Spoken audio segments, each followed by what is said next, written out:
Hello बच्चों, आप सभी को मेरा नमस्कार। और बेटा, आज जो हमारा टॉपिक चल रहा था, जो हमारी प्यारी सी सीरीज चल रही थी संजीवनी, ठीक है, उसमें जो टॉपिक चल रहा था excretory product and there elimination. तो आज लेक्चर नंबर 3 है। और इससे पहले हमने कितना कवर कर लिया, ठीक है, हमने स्ट्रक्चर ऑफ किडनी क्लियर कर लिया था, हमने स्ट्रक्चर ऑफ नेफ्रॉन कवर कर लिया था, हमने टाइप्स ऑफ नेफ्रॉन भी कवर कर लिया था। और मुझे कोई मतलब ऐसा दिमाग में नहीं आ रहा कि आपको कोई डाउट होगा, क्योंकि आपके कमेंट्स देखे थे मैंने, ऑसम सुपर, जो बताते हैं कि एक एक चीज आपकी क्रिस्टल क्लियर हो रही है, ठीक है। और आज का लेक्चर सुपर होने वाला है। मैं मुंह से तारीफ खुद ही कर रहा हूं, क्यों? क्योंकि इसमें एनिमेशन भी यूज करूंगा और सुपर कंसेप्ट यूज करने वाला हूं, सुपर अल्टीमेट कंसेप्ट, ठीक है। और बताना कि वाकई में अल्टीमेट हुआ है या नहीं हुआ, मतलब बेस्ट हुआ है या नहीं हुआ, ठीक है। चलो, तो आज का टारगेट हमारा क्या क्या है? आज का हमारा टारगेट होगा यूरिन फॉर्मेशन मैकेनिज्म और फंक्शन ऑफ ट्यूब्यूल्स, ठीक है। इन दो टारगेट को लेकर के चलते हैं, क्लियर है? चलो, तो सबसे पहले हम बात करते हैं यूरिन फॉर्मेशन, यूरिन बनता कैसे है, ठीक है। जो नेफ्रॉन से होता हुआ फाइनल कलेक्टिंग डक्ट से जो मटेरियल पास हो रहा है, निकल रहा है, वो यूरिन है। पर वहां तक पहुंचते पहुंचते एक दो नहीं, तीन मैकेनिज्म होती हैं। जैसे समझो मेरी बात, मान लो ये एफरेंट आर्टेरियोल है जिससे ब्लड आता है, ये इफरेंट आर्टेरियोल है जिससे ब्लड जाता है। क्लियर है बिल्कुल? एफरेंट और इफरेंट के बीच में यहां कैपिलरी का नेटवर्क होता है, ठीक है। आने वाला ब्लड और जाने वाला ब्लड, और बीच में नेटवर्क ऑफ कैपिलरी। इसके अराउंड क्या होता है? इसके अराउंड आपको पता है वुमेन्स कैप्सूल होगा,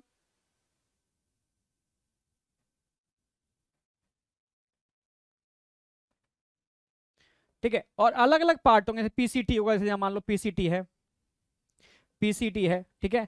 फिर लूप ऑफ हेनले होगा, लूप ऑफ हेनले होगा यहां पर ऐसे, लूप ऑफ हेनले मान लो, ठीक है, इस तरीके से U shape loop of Henle, ठीक है। फिर डीसीटी होगा इस तरीके से, मान लो डीसीटी, थोड़ा दिखा देते हैं इस तरीके से डीसीटी।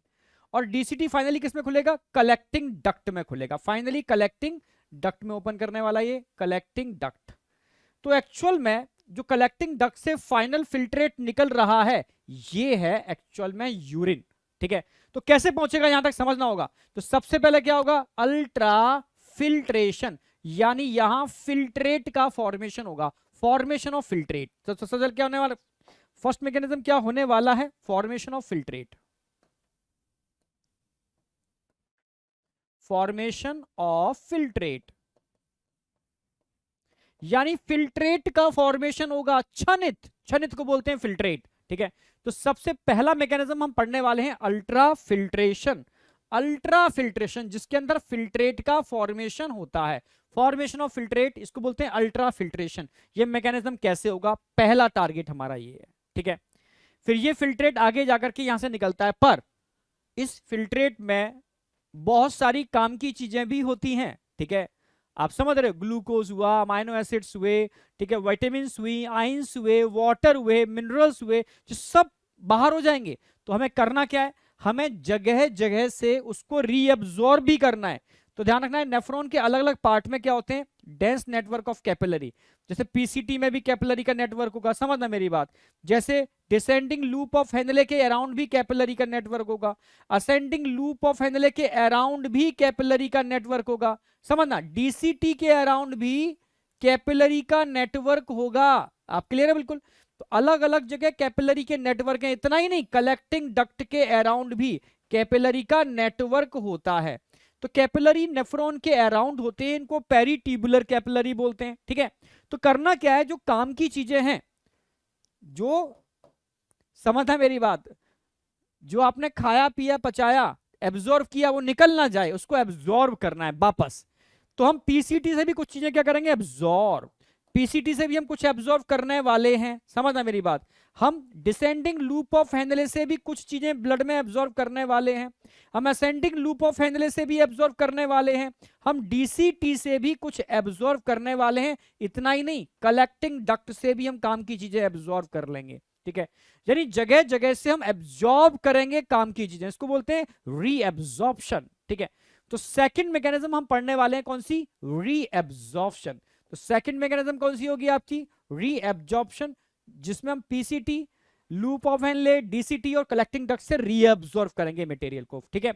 अब भाई जरूरी तो नहीं है सारा का सारा एक्सक्रीटरी प्रोडक्ट फिल्ट्रेट ही हो जाए। बहुत सारा एक्सक्रीटरी प्रोडक्ट ऐसा भी तो होगा जो फिल्ट्रेशन में नहीं गया होगा, बहुत सारा होगा ऐसा जो फिल्ट्रेशन में नहीं गया होगा। ठीक है, जो फिल्ट्रेशन में नहीं गया वो क्या करेगा, उसको हम क्या करेंगे, समझना मेरी बात। बहुत सारा एक्सक्रीटरी मटेरियल ऐसा भी है जो यहां फिल्ट्रेट नहीं हुआ, ब्लड में रह गया। ये नाइट्रोजनस बेस, डिफरेंट टाइप के बेस ब्लड में रह गए, चिंता की कोई बात नहीं। अब इन नाइट्रोजनस बेस्ड या मेटाबॉलिक बेस जो हमारे लिए टॉक्सिक है, ब्लड में रह गया, फिल्ट्रेशन नहीं हो पाया उसका, यहां फिल्ट्रेशन नहीं हो पाया उसका, समझना मेरी बात। हम क्या करेंगे, हम वापस इस, समझना मेरी बात, इस ब्लड से उसको कहां ट्रांसफर कर देंगे, टिब्यूल्स के अंदर। हम ब्लड से कहां ट्रांसफर कर देंगे, टिब्यूल्स के अंदर। हम ब्लड से कहां ट्रांसफर कर देंगे, टिब्यूल्स के अंदर। समझना मेरी बात, हम ब्लड से कहां ट्रांसफर करेंगे, टिब्यूल्स के अंदर। हम ब्लड से कहां ट्रांसफर करने वाले, टिब्यूल्स के अंदर। यानी हम ब्लड से टिब्यूल्स में भी अपने एक्सक्रीटरी मटेरियल को फेंक सकते हैं। भाई कचड़े की गाड़ी जा रही है, कचड़ा फेंक दो उसके अंदर, रह गया अभी, ठीक है, समझ रहे हो, कचड़े की गाड़ी का मतलब है ट्यूब्यूलर पार्ट से चीजें निकल रही हैं बाहर। तो ब्लड में से जो कचरा होगा, रह गया, फिल्ट्रेट नहीं हो पाया, फिल्ट्रेशन में नहीं गया, उसको हम PCT, loop of Henle, DCT और कलेक्टिंग डक्ट में सिक्रेट कर देते हैं। कंसंट्रेशन ग्रेडियंट के अपोजिट काम हो रहा है, समझ रहे हो, क्योंकि ब्लड में इतना एक्सक्रीटरी मटेरियल नहीं होगा जितना एक्सक्रीटरी मटेरियल इस नेफ्राइटिक ट्यूब्यूल्स में होगा। तो कम से ज्यादा की तरफ किसी भी चीज का ट्रांसपोर्ट करते हो तो टोटली एक्टिव ट्रांसपोर्ट होता है, टोटली एक्टिव ट्रांसपोर्ट होता है। तो यहां होगा सीक्रेशन, सीक्रेशन। तो अगला स्टेप हम पढ़ने वाले हैं यहां पर क्या, सीक्रेशन, समझना मेरी बात, सीक्रेशन। ये सीक्रेशन को रिप्रेजेंट कर रहा है, ये कलर सीक्रेशन को। तो अगला स्टेप हम क्या पढ़ने वाले हैं यहां पर, सीक्रेशन। तो एक्चुअल में फिल्ट्रेशन, रीएब्जॉर्प्शन, सीक्रेशन के बाद जो फाइनल फिल्ट्रेट निकलेगा, ये फाइनल फिल्ट्रेट यूरिन होता है, इन तीनों मैकेनिज्म के बाद। तो अब इन तीनों मैकेनिज्म को स्टेप बाय स्टेप हम करने वाले हैं, ठीक है, कंटिन्यू करते हैं। तो सबसे पहले हम स्टार्ट करने वाले हैं अल्ट्रा फिल्ट्रेशन, क्लियर है बिल्कुल, ठीक है भाई, ग्लोमेरुलर फिल्ट्रेशन या अल्ट्रा फिल्ट्रेशन, ठीक है, समझो क्या है ये ग्लोमेरुलर फिल्ट्रेशन या अल्ट्रा फिल्ट्रेशन। तो इसके लिए पहले तो वही समझना होगा आपको, क्या सर, एफरेंट, एफरेंट आर्टरी का डायमीटर ज्यादा है, समझना, इफरेंट आर्टेरियोल का डायमीटर कम है, ये डायमीटर डिफरेंस है वो आपको समझ में आ रहा है, ठीक है। और ये हो गया आपका ग्लोमेरुलस,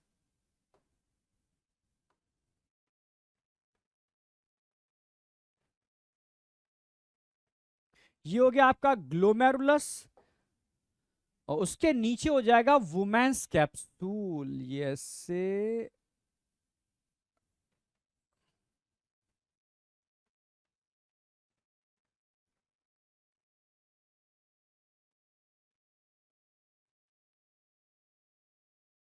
ये हो गया वुमेन्स कैप्सूल, क्लियर है ना बिल्कुल, ठीक है।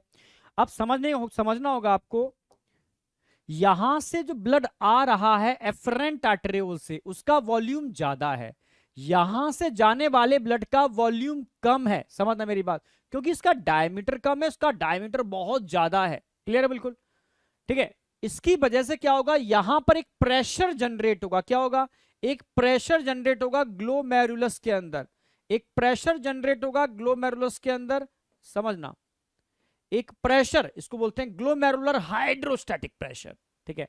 भाई जितना ब्लड आ रहा है उतना जा नहीं पा रहा, तो अंदर क्या होगा, एक प्रेशर जनरेट होगा, इसको क्या बोलेंगे, ग्लोमेरुलर हाइड्रोस्टैटिक प्रेशर, समझ रहे हो। इस प्रेशर की वजह से क्या होगा, फिल्ट्रेशन की मैकेनिज्म स्टार्ट होगी। यहां से समझने की कोशिश करना, थोड़ा मुझे लग रहा है टेढ़ा सा है, इस प्रेशर की वजह से यहां क्या होने वाला है, फिल्ट्रेशन की मैकेनिज्म स्टार्ट होने वाली है। इस प्रेशर की वजह से यहां फिल्ट्रेशन की मैकेनिज्म स्टार्ट होने वाली है, समझने की कोशिश करना, इस प्रेशर की वजह से ही यहां फिल्ट्रेशन की मैकेनिज्म स्टार्ट होगी, समझना मेरी बात। तो इस प्रेशर को हम क्या बोलते हैं, ग्लोमेरुलर हाइड्रोस्टैटिक प्रेशर, जो व्हाइट कलर से लग रहा है ना, क्या बोलेंगे इसको, ग्लोमेरुलर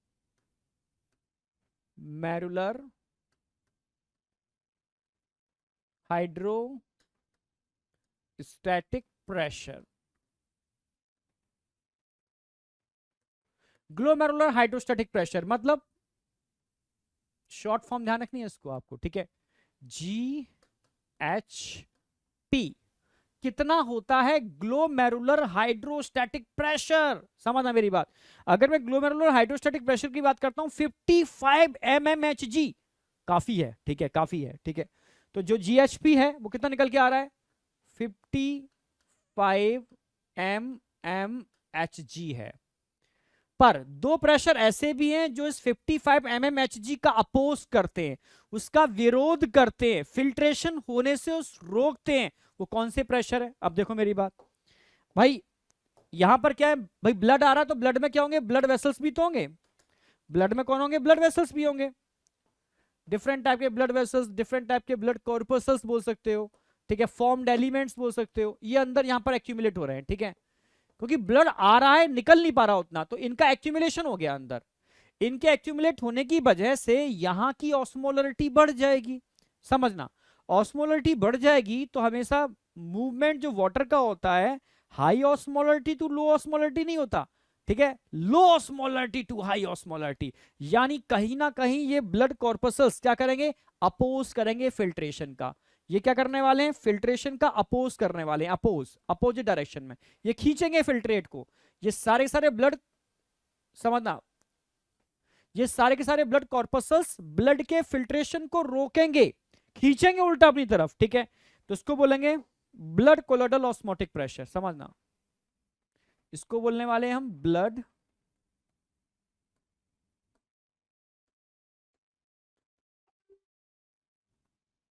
कोलोइडल ऑस्मोटिक प्रेशर।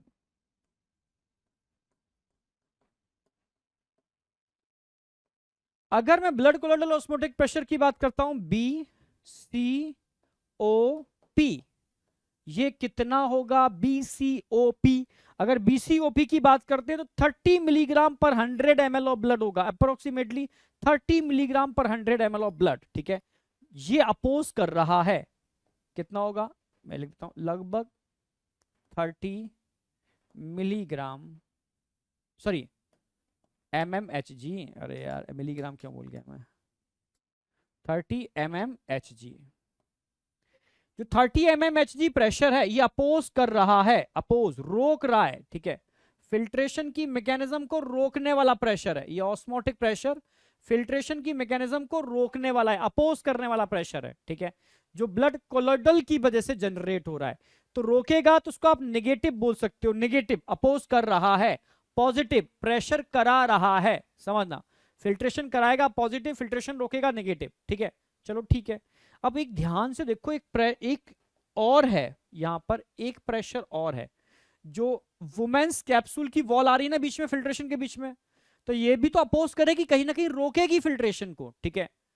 इसको बोलते हैं इसको बोलते हैं आप भाई, कैप्सूल है तो capsular hydrostatic pressure. Bowman's capsule का कैप्सूलर हाइड्रोस्टैटिक प्रेशर ये भी फिल्ट्रेशन को रोकेगा, रुकावट पैदा करेगा, हिंड्रेंस पैदा करेगा फिल्ट्रेशन के अंदर। तो थर्ड प्रेशर जो यहां पर होगा क्या बोलेंगे इसको, capsular hydrostatic pressure, hydrostatic pressure, capsular hydrostatic pressure मतलब CHP, कैप्सूलर हाइड्रोस्टैटिक प्रेशर। अगर मैं कैप्सूलर हाइड्रोस्टैटिक प्रेशर की बात करूं ना, कितना होता है कैप्सूलर हाइड्रोस्टैटिक प्रेशर, जो उसको अपोज करेगा, रोकेगा फिल्ट्रेशन का, बहुत ज्यादा नहीं होता, कम होता है, ठीक है, कम होता है, पर वो भी बहुत है, 15 mmHg। ये भी अपोज कर रहा है, मतलब नेगेटिव प्रेशर है, यानी दो नेगेटिव प्रेशर है, एक पॉजिटिव प्रेशर है, इनका जो डिफरेंस होगा वो होगा फाइनल फिल्ट्रेशन या नेट फिल्ट्रेशन प्रेशर। तो सबसे पहले आज मैं आपको बताने वाला हूं, सबसे पहला नंबर वन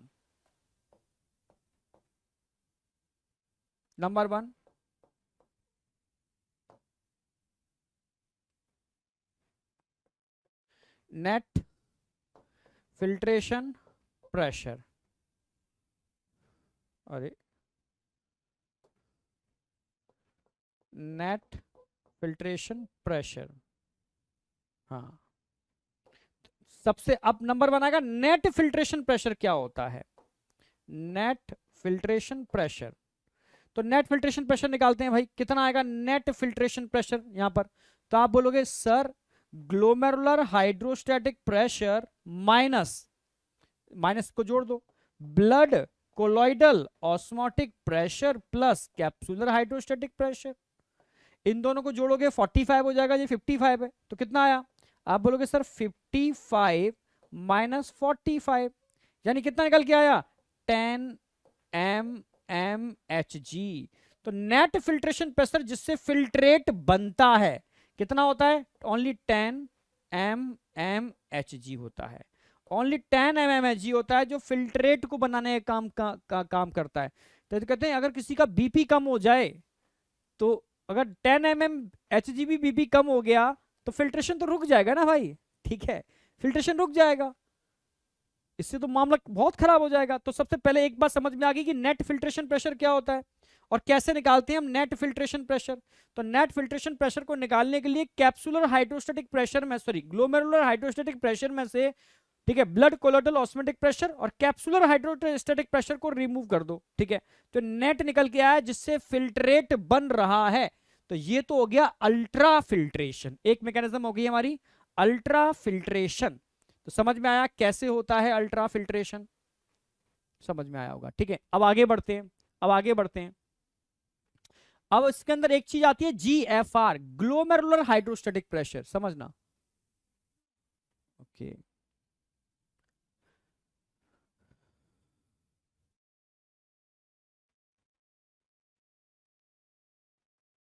हाँ, अब ठीक है, ग्लोमेरुलर हाइड्रो, अब आ जाओ GFR, ग्लोमेरुलर फिल्ट्रेशन रेट। जब भी रेट टर्म आता है ना तो समय आ जाएगा, यानी ग्लोमेरुलर से 1 मिनट में कितना फिल्ट्रेट बनता है, ये ग्लोमेरुलर फिल्ट्रेशन रेट। कैसे निकालें इसको बताते हैं, देखो समझने की कोशिश करना।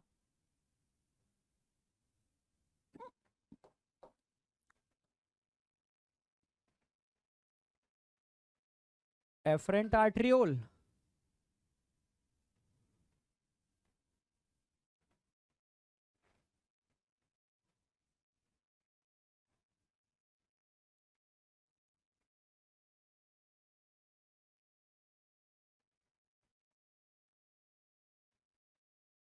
ठीक है,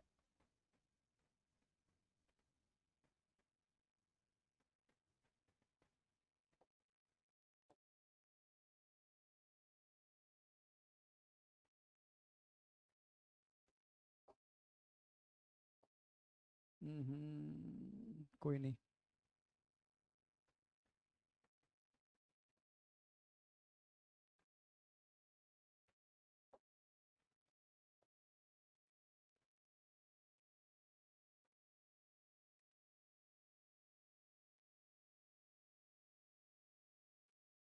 अब समझ में आएगा थोड़ा सा क्या है। अब समझना मेरी बात, GFR की बात कर रहा हूं, glomerular filtration rate, glomerular filtration rate, यानी 1 मिनट में कितना फिल्ट्रेट बनता है। तो सबसे पहले पता होना चाहिए ना आपको कि यहां से का मतलब है किडनी से, एक ही बात है, यहां से दिखाऊं या किडनी से दिखाऊं, ठीक है, किडनी से पर मिनट 1 मिनट में कितना ब्लड फ्लो करता है, ठीक है। तो एनसीईआरटी की लाइन भी है, लगभग 1100 से 1200 ml blood flow bye kidney पर मिनट, ठीक है। तो आप बोल सकते हो यहां पर अप्रोक्सीमेटली 1100 से 1200 ml ब्लड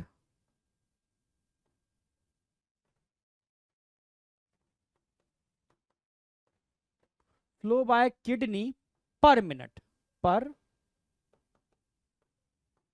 मिनट, यानी 1 मिनट में 1100 से 1200 ml ब्लड क्या कर जाता है, यहां से फ्लो कर जाता है, यहां से फ्लो कर जाता है, ठीक है।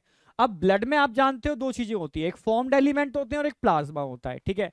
और प्लाज्मा टोटल ब्लड का 55% होता है, ये पता ही है आपको, ठीक है। अगर मैं आपसे पूछूं कि पर मिनट प्लाज्मा कितना फ्लो हो रहा है, तो इसका आप 55% निकाल लो, ठीक है। तो पर मिनट प्लाज्मा फ्लो क्या हो रहा है अगर मैं आपसे पूछूं?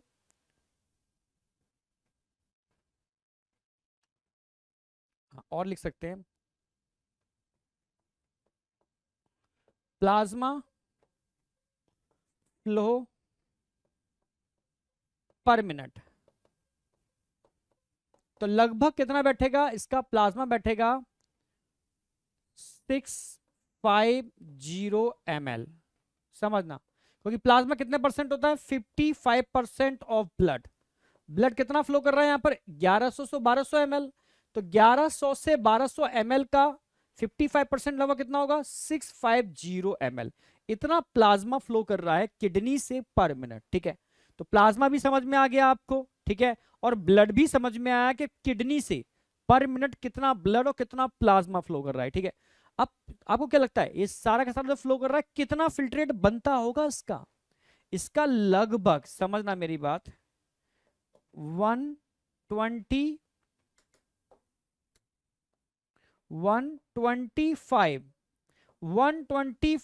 ml क्या बन रहा है? फिल्ट्रेट।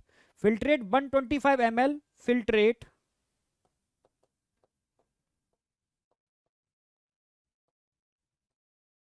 फॉर्म बाय किडनी पर मिनट। यानी 1 मिनट के अंदर जो फिल्ट्रेट बन रहा है वो 125 ml बन रहा है। मेरी बात समझ पा रहे हो नहीं समझ पा रहे हो? 1 मिनट के अंदर जो फिल्ट्रेट बन रहा है वो लगभग 125 ml बन रहा है। ठीक है, 125 ml। अगर मैं आपसे पूछूं कि 1 मिनट में 125 ml बन रहा है तो एक दिन में कितना बनेगा? समझ रहे हो? 1 मिनट में इतना, तो एक दिन में कितना? लगभग 180 लीटर। ठीक है, या एनसीईआरटी ऐसे भी लिखती है, एनसीईआरटी का लिख देता हूं मैं, 180 लीटर पर डे।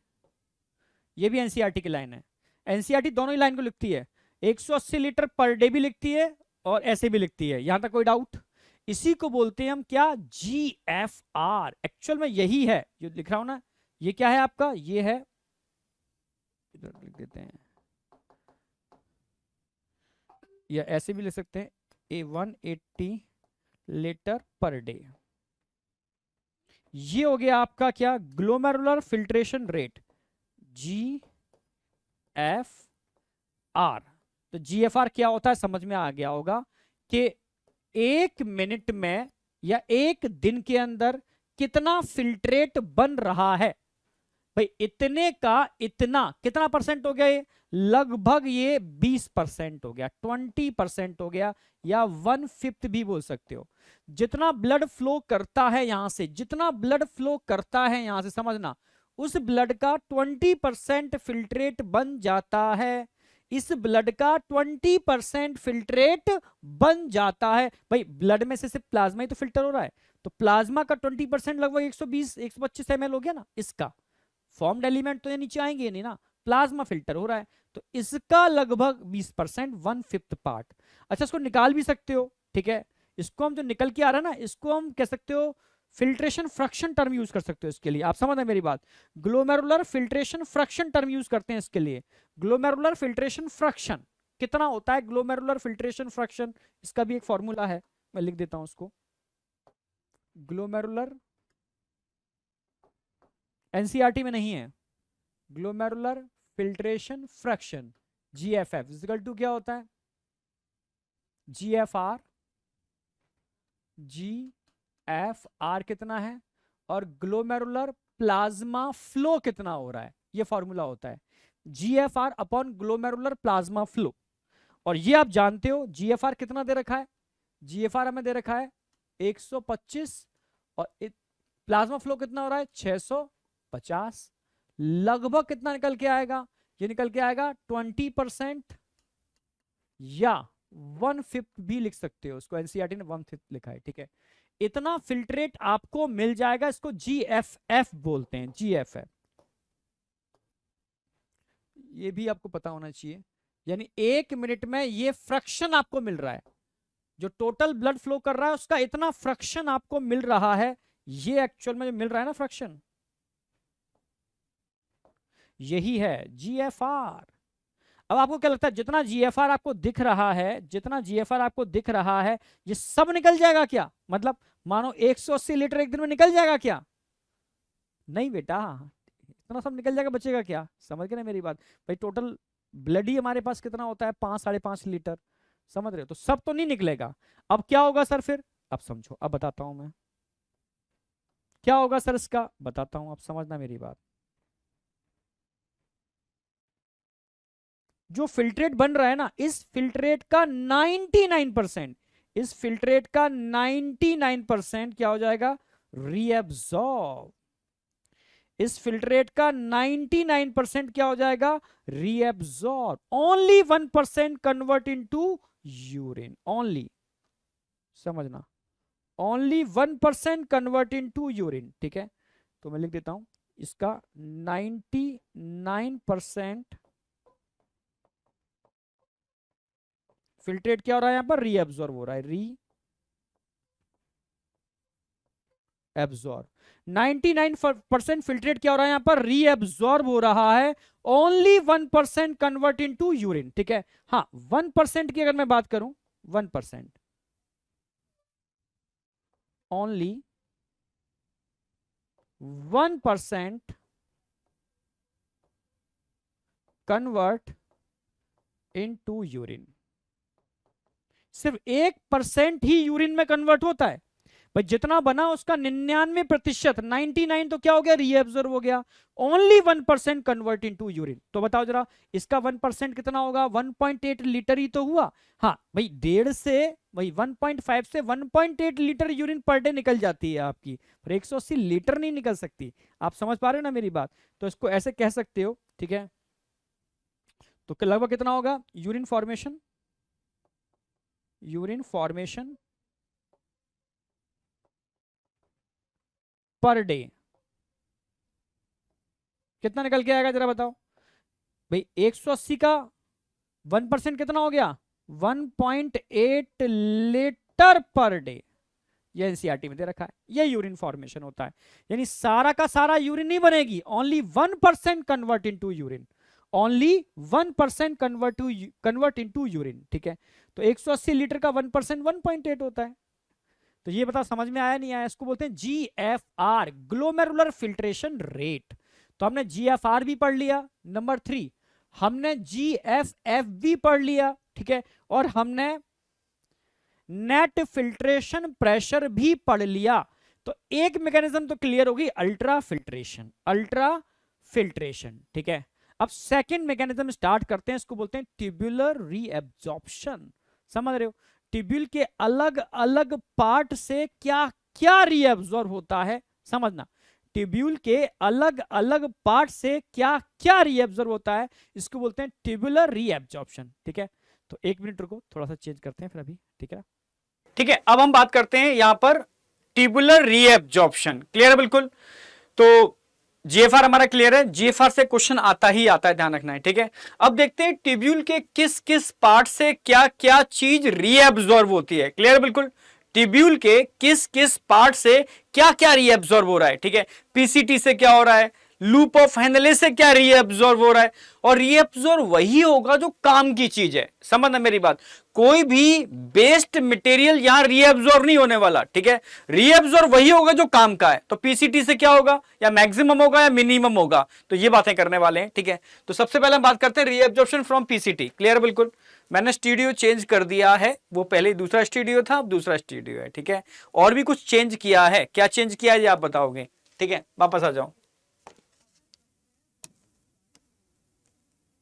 ठीक है, हाँ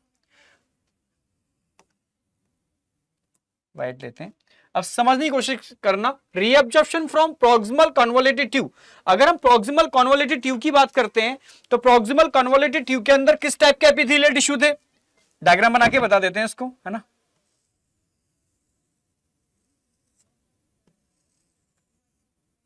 वो बेंस कैप्सूल, ये थी हमारी पीसीटी, ऐसे दिखा देते हैं।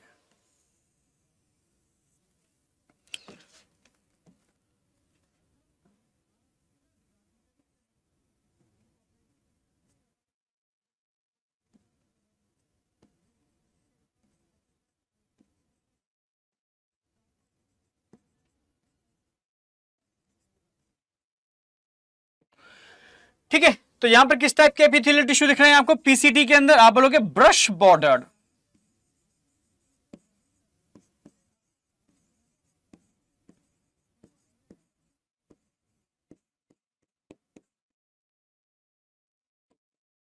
ब्रश बॉर्डर क्यूबोइडल, ये भी लिख देते हैं।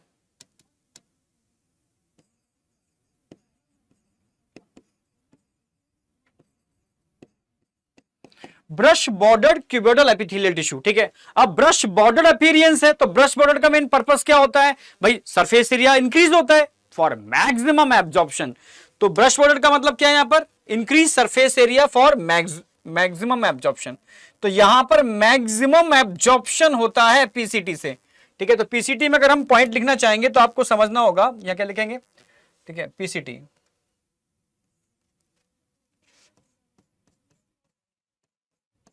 Maximum absorption. तो मैक्सिमम एब्जॉर्प्शन अगर कहीं से होगा तो कहां से होगा? पीसीटी से होगा। तो ये आपको याद रखना है 70 to 80%, फिर से बोल रहा हूं 70 to 80% वाटर और आइंस पीसीटी से ही रीएब्जॉर्ब होते हैं, ठीक है। तो ये वाली बात ध्यान रखनी है आपको, 70 to 80% water and ions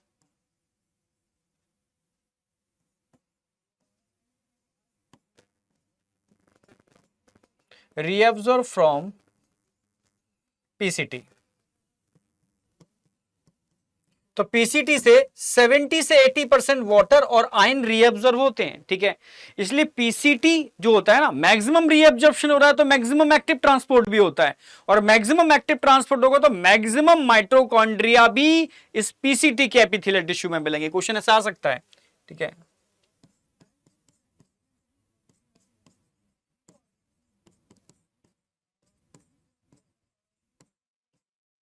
maximum mitochondria present in epithelium of PCT. PCT की एपिथेलियम में मैक्सिमम माइटोकॉन्ड्रिया होते हैं, ठीक है। तो 70 to 80% वाटर और मिनरल्स पीसीटी से ही रीएब्जॉर्ब होता है। ये क्वेश्चन बनता है, ध्यान रखना, मैक्सिमम रीएब्जॉर्प्शन यहां से होता है, ठीक है। अब किस चीज का होता है बात कर लेते हैं इसकी भी, किसका रीएब्जॉर्प्शन हो रहा है, ठीक है। अब आप ध्यान रखना 100% यहां पर आप बोल सकते हो ग्लूकोज। इसके अलावा बात करते हैं, परसेंटेज भी लिखना है, 100% ग्लूकोज। इसके अलावा हम बात करेंगे 100%, ठीक है, अमाइनो एसिड। इसके अलावा बात करेंगे यहां पर विटामिन सी। इसके अलावा हम और क्या बात करेंगे यहां पर? पॉजिटिव आयन, ठीक है। नेगेटिव आयंस, पॉजिटिव आयन में जैसे क्या, ठीक है, पॉजिटिव आयन में बात करते हैं तो यहां पर आप बोल सकते हो सोडियम आयन हुए, ठीक है, कैल्शियम आयन हुए, एटसेट्रा। नेगेटिव आयन में क्या, जैसे क्लोराइड आयन हुए, जैसे HCO3, बाइकार्बोनेट आयन हुए, एटसेट्रा, ठीक है। इसके अलावा वाटर, ये सब कुछ रीअब्जॉर्ब होता है पीसीटी से, ठीक है। बस आपको याद ये रखना है कि अगर मैं ग्लूकोज की, विटामिन सी, इन सब की बात करता हूं, इन सब का reabsorption by active transport, active transport. जबकि निगेटिव आयन ऑफ वाटर की बात करते हैं तो पैसिव ट्रांसपोर्ट।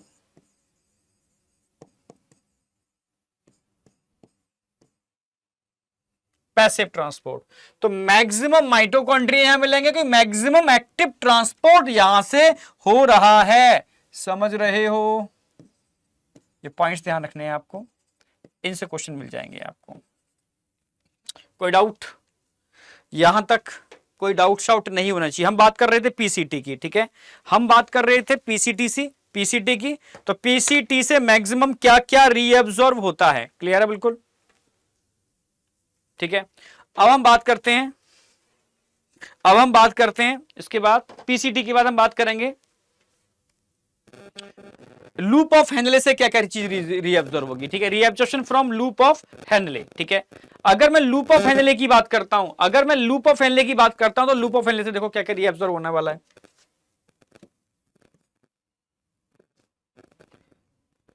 मिनिमम रीअब्जॉर्प्शन होगा, ध्यान रखना।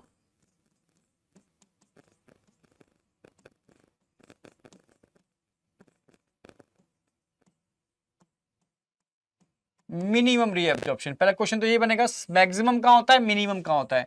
मिनिमम लूप ऑफ हेनले से होता है, ठीक है। दूसरा ध्यान रखना है, अगर मैं लूप ऑफ हेनले का डायग्राम ड्रॉ करूं तो समझने की कोशिश करना। ये मान लो थिक वाला पार्ट है लूप ऑफ हेनले का, जो आगे जाकर के थिन वाले पार्ट में कन्वर्ट हो जाएगा।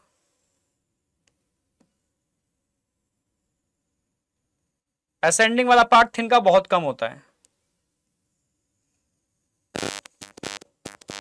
ना, फिर आगे जाके अगेन थिक हो जाएगा। ये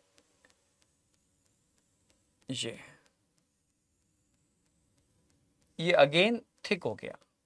समझना मेरी बात, जो लूप ऑफ हेनले का डिसेंडिंग वाला पार्ट है, लूप ऑफ हेनले का जो डिसेंडिंग वाला पार्ट है, जो डिसेंडिंग हो गया, यहां से यहां तक डिसेंडिंग हो गया, और यहां से यहां तक ये असेंडिंग हो गया। लूप ऑफ हेनले का जो डिसेंडिंग वाला पार्ट है, लिख भी दो उसके ऊपर, ये तो क्या D for descending, A for क्या हो गया असेंडिंग, इससे आपको याद भी रहेगा, ठीक है। जो डिसेंडिंग वाला पार्ट है लूप ऑफ हेनले का, ये किसके लिए परमेबल होता है बताओ जरा। जो डिसेंडिंग वाला पार्ट है ये वाटर के लिए परमेबल होता है, वाटर के लिए, only water, only water, only water, ठीक है, परमेबल फॉर H2O। पर जो असेंडिंग वाला पार्ट है, ये ध्यान रखना होगा, असेंडिंग वाले पार्ट में जो थिन पार्ट है, ये थिन वाला पार्ट है, समझना, ये भी NaCl के लिए है, NaCl, पर जो थिक वाला पार्ट है ये भी NaCl के ही लिए है, ठीक है, ये भी NaCl। अंतर इतना है, यहां पर एक्टिव ट्रांसपोर्ट होगा, एक्टिव ट्रांसपोर्ट होगा, जबकि यहां पर पैसिव ट्रांसपोर्ट होगा।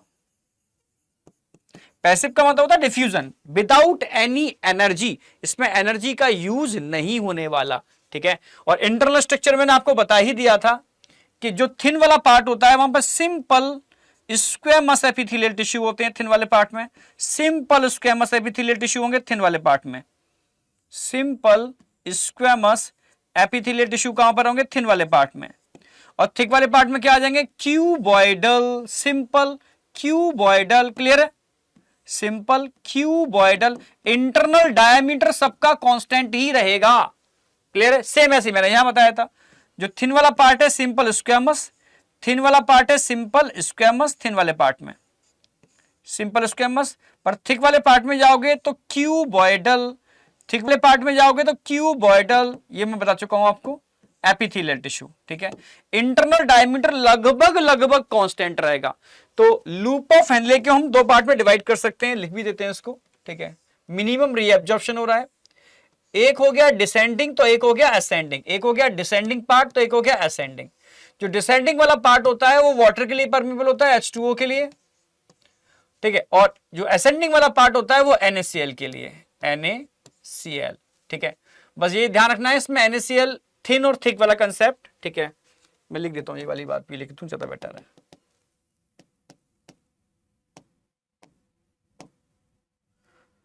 ये तो सिंपल है H2O के लिए, इसमें कुछ कंफ्यूजन है नहीं। हाँ, असेंडिंग वाला पार्ट थोड़ा डिवाइड करोगे, थिन और थिक, थिन और थिक। जो थिन वाला पार्ट है उसमें NaCl, इसमें भी होगा NaCl, थिक वाले पार्ट में भी NaCl होगा, इसमें भी NaCl होगा। बस ध्यान के रखना है, थिन वाले पार्ट में पैसिव और थिक वाले पार्ट में एक्टिव, बस ये अंतर होता है थिन और थिक के अंदर, ठीक है। तो ये यू शेप की ट्यूब नजर आ रही है आपको, यू शेप ट्यूब, ठीक है। डिसेंडिंग नजर आ रहा है, असेंडिंग नजर आ रहा है, यहां तक कोई डाउट शाउट है तो मुझे बताओ। थिन समझ में आ रहा है, थिक समझ में आ रहा है, ओके। चलो, तो समझ में आ गया कि reabsorption from loop of Henle descending part से ओनली H2O और पैसिव होगा, ठीक है। हाँ, जो असेंडिंग वाला पार्ट है उसमें थिन और थिक है, दोनों से NaCl होगा, पैसिव और एक्टिव, बस ये याद रखना है आपको। अब बात करते हैं अगला, reabsorption from DCT, distil convoluted tube से क्या चीज रीएब्जॉर्ब होने वाली है? डीसीटी से ध्यान रखना है आपको, कंडीशनल रीएब्जॉर्प्शन होता है। क्या होता है समझाता हूं अभी मैं। अगर हम डीसीटी की बात करते हैं तो डीसीटी में समझना होगा आपको, यहां लगभग 15 से 20% बोल सकते हो, 15 to 20%, या 10 से 15% भी बोल सकते हो, उतना ज्यादा हो जाएगा, 10 से 15%, 10 to 15%।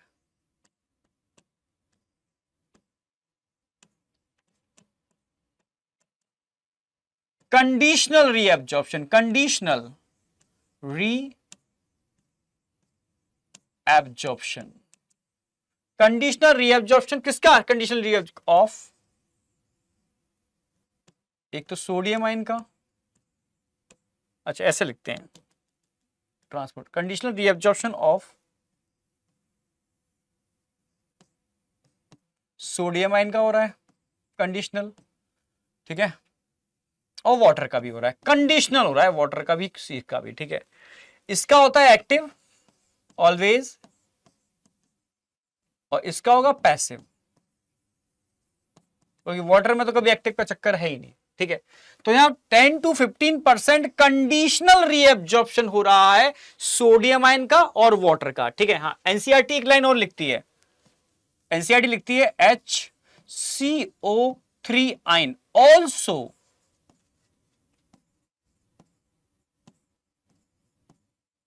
also reabsorb from DCT, ये एनसीईआरटी की लाइन है बाइकार्बोनेट आयन के लिए, ठीक है। अब एनसीईआरटी क्या कहना चाह रही है, कंडीशनल को क्या समझाना चाह रही है एनसीईआरटी, अब समझाता हूं मैं आपको। एनसीईआरटी ऐसे बोल रही है कि यहां पर समझना मेरी बात, ये है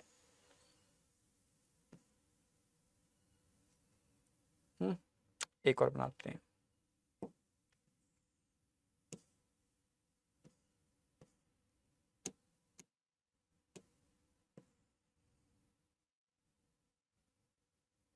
ठीक है। एनसीईआरटी बोलना चाह रही है यहां सेल्स हैं, डीसीटी के सेल, इनको मैक्यूला सेल बोलते हैं, डीसीटी के मैक्यूला सेल, डीसीटी के मैक्यूला सेल, याद आ गया होगा, डीसीटी के मैक्यूला सेल, डीसीटी के मैक्यूला सेल, ये डीसीटी है, डिस्टिल कॉन्वोलेटेड ट्यूब, डीसीटी,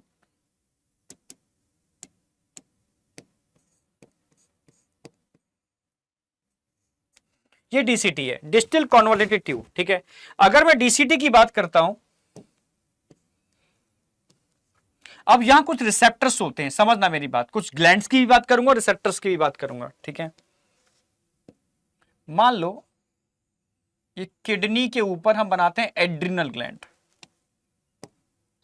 ये एड्रिनल ग्लैंड किडनी के ऊपर होती है,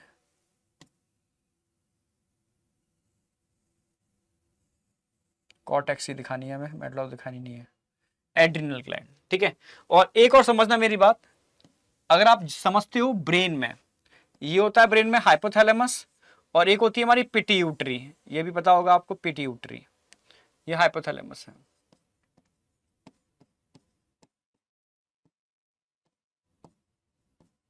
ब्रेन में होता है हाइपोथैलेमस, और ये है पिट्यूटरी, ठीक है। नहीं आया मजा,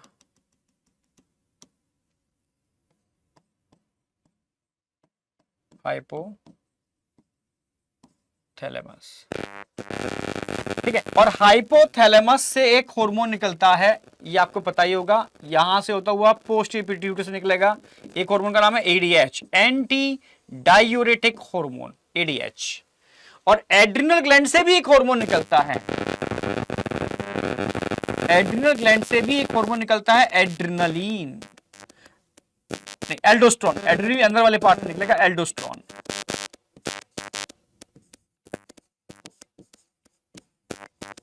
एल्डोस्ट्रॉन, ठीक है।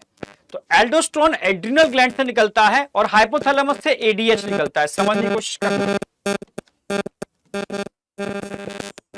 एडीएच एल्डोस्ट्रॉन, एडीएच और एल्डोस्टेरोन, समझ गए ना। एडीएच यहां से निकल रहा है, एल्डोस्टेरोन वहां से निकल रहा है, ठीक है। और आप जानते हो ये प्रोटीन नेचर का होता है, ये स्टेरॉइड नेचर का होता है, स्टेरॉइड नेचर का होता है, ठीक है। एक प्रोटीन नेचर का है, एक स्टेरॉइड नेचर का है, ठीक है। तो प्रोटीन है तो उसके रिसेप्टर बाहर होंगे,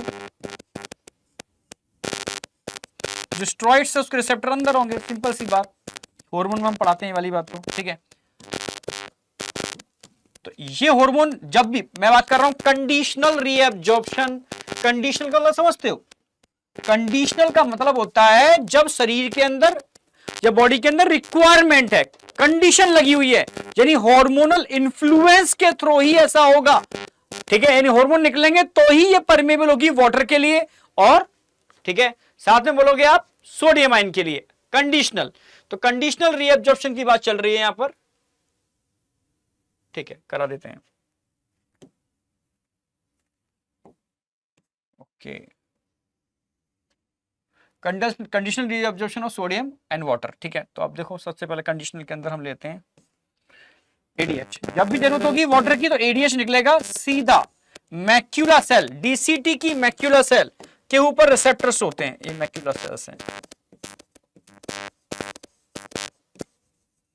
डीसीटी की मैक्यूला सेल्स के ऊपर रिसेप्टर्स होते हैं, वहां बाइंड करेगा और इस मैक्यूला सेल को परमिएबल कर देगा, किसके लिए, वाटर के लिए, H2O पैसिव, कोई एनर्जी यूज नहीं हो रही, ठीक है। और जब बॉडी के अंदर सोडियम आयन की डेफिशिएंसी होगी, समझना मेरी बात, तब दूसरा हार्मोन निकलेगा यहां से एल्डोस्टेरोन। ये एल्डोस्टेरोन के रिसेप्टर कहां होंगे, अंदर होंगे, ये सीधा अपने रिसेप्टर से बाइंड करेगा और इस एपिथेलियम को परमिएबल बना देगा, किसके लिए, सोडियम आयन के लिए। पर सोडियम आयन का एब्जॉर्प्शन कैसा होगा, एक्टिव होगा, ऑलवेज एक्टिव, ये ध्यान रखना है आपको। बाइकार्बोनेट आयन ऑटोमेटिकली डिफ्यूज कर जाते हैं, HCO3 आयन, डिफ्यूजन, ठीक है। ये डिफ्यूजन हो रहा है, डिफ्यूजन पैसिव, डिफ्यूजन, डिफ्यूजन मतलब पैसिव ही होता है, ठीक है। तो बाइकार्बोनेट आयन ऑटोमेटिकली डिफ्यूज कर जाते हैं, इनके लिए कोई हार्मोन की रिक्वायरमेंट नहीं होती। यानी एडीएच, हाइपोथैलेमस से एडीएच निकलेगा, बाइंड करेगा, वाटर के लिए परमेबल बना दिया, ठीक है। फिर मैंने उधर बोला एल्डोस्टेरोन निकलेगा, बाइंड करेगा, सोडियम आयन के लिए इसको परमेबल बना दिया, ठीक है। तो समझ में आ गया होगा, कंडीशनल रीअब्जॉर्प्शन हो रहा है हार्मोन के इंफ्लुएंस के थ्रू, समझ रहे हो ना मेरी बात। एल्डोस्टेरोन किस ग्लैंड से निकलता है, एड्रीनल ग्लैंड,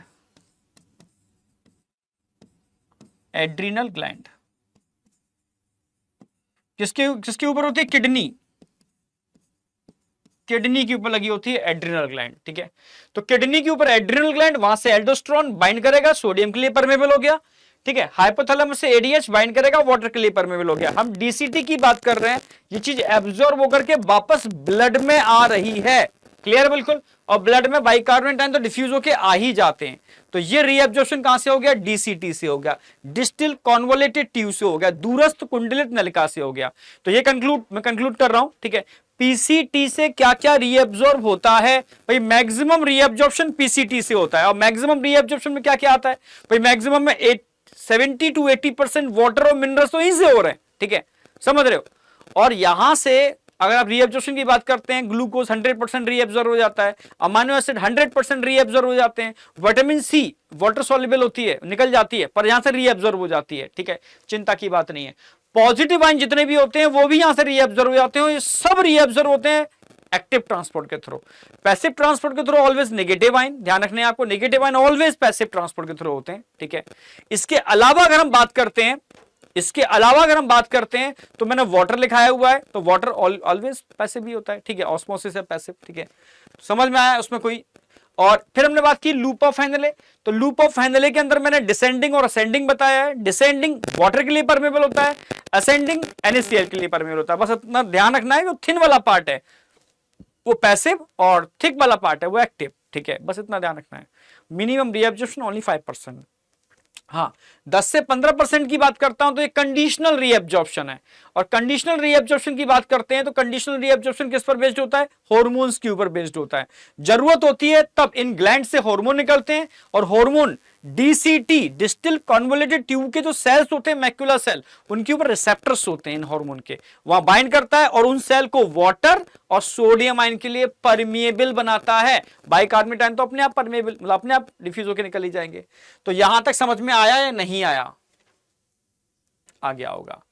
अब बात करते हैं reabsorption from CD, collecting duct से रीअब्जॉर्प्शन कैसे होता है? कलेक्टिंग डक्ट से, अब समझना, कलेक्टिंग डक्ट जो लास्ट में होती है ना, उससे भी रीअब्जॉर्ब होता है, ठीक है। वहां पर ध्यान रखना है आपको, कलेक्टिंग डक्ट के अंदर एडीएच रिसेप्टर होते हैं, ठीक है। कलेक्टिंग डक्ट में भी एडीएच रिसेप्टर होते हैं। वहां से एडीएच रिसेप्टर का मतलब है ये वाटर के लिए परमेबल होता है, ठीक है। साथ में स्मॉल अमाउंट में यूरिया भी यहां से एब्जॉर्ब हो जाती है। तो अगर मैं डीसीटी की बात करता हूं तो ध्यान रखना है आपको, एडीएच रिसेप्टर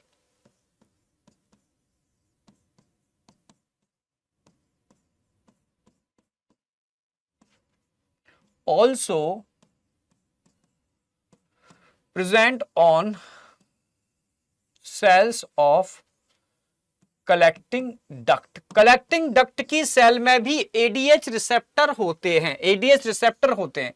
जब एडीएच रिसेप्टर है यहां पर तो नो डाउट, ठीक है, एडीएच रिसेप्टर है तो क्या करेंगे एडीएच रिसेप्टर, ठीक है।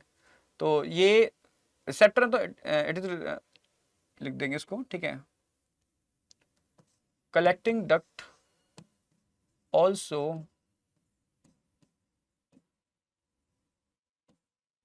permeable for water, तो एडीएच रिसेप्टर है यहां पर, ठीक है। अब तीसरा बात ध्यान रखना है आपको यहां पर, ठीक है,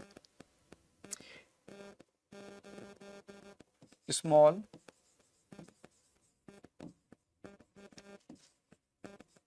amount of urea also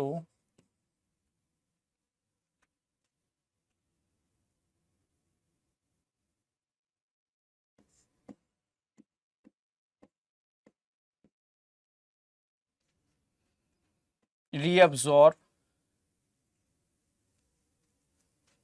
from reabsorb from collecting duct for maintain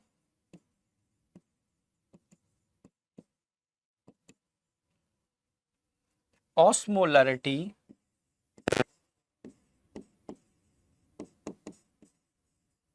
in kidney matrix. ये पूरा डिटेल में काउंटर करंट में बताने वाला हूं अभी, ठीक है। जैसे मानो ये कलेक्टिंग डक्ट है, ये कलेक्टिंग डक्ट है, इसमें कई नेफ्रॉन आके जुड़ रहे हैं, ये भी जुड़ा हुआ कोई, ये भी जुड़ा हुआ कोई, ये कलेक्टिंग डक्ट है। बस बहुत है इतना, कलेक्टिंग डक्ट है। और कलेक्टिंग डक्ट में भी मैंने सिंपल क्यूबिटल एपिथेलियल टिश्यू आपको बताए थे, simple cubital epithelial tissue, simple cuboidal epithelial tissue, simple cuboidal epithelial tissue होते हैं, simple cubital epithelial tissue already होते हैं यहां पर, ठीक है। तो एक तो एडीएच यहां से बाइंड करेगा ही, हाइपोथैलेमस,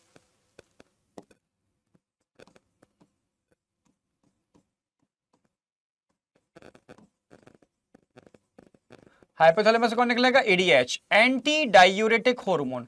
और ये एडीएच यहां रिसेप्टर से बाइंड करेगा और इन सेल को परमेबल बनाएगा, किसके लिए? वाटर के लिए, H2O। बात किसकी चल रही है? सीडी, कलेक्टिंग डक्ट की बात चल रही है, ठीक है। वाटर के लिए परमेबल है, पर यह भी ध्यान रखना है आपको, यहां तक आते आते यूरिया कंसंट्रेटेड हो जाती है, यहां तक आते आते यूरिया कंसंट्रेटेड हो जाती है, बहुत कंसंट्रेटेड हो जाएगी, ध्यान रखना, यूरिया हाईली कंसंट्रेटेड हो जाती है, यूरिया। इसलिए स्मॉल अमाउंट में यूरिया ऑल्सो डिफ्यूज हो जाती है, क्या? डिफ्यूजन, डिफ्यूजन हो रहा है, डिफ्यूजन पैसिव ट्रांसपोर्ट है। यहां से यूरिया भी कलेक्टिंग डक्ट से डिफ्यूज होकर कहां आ रही है? इन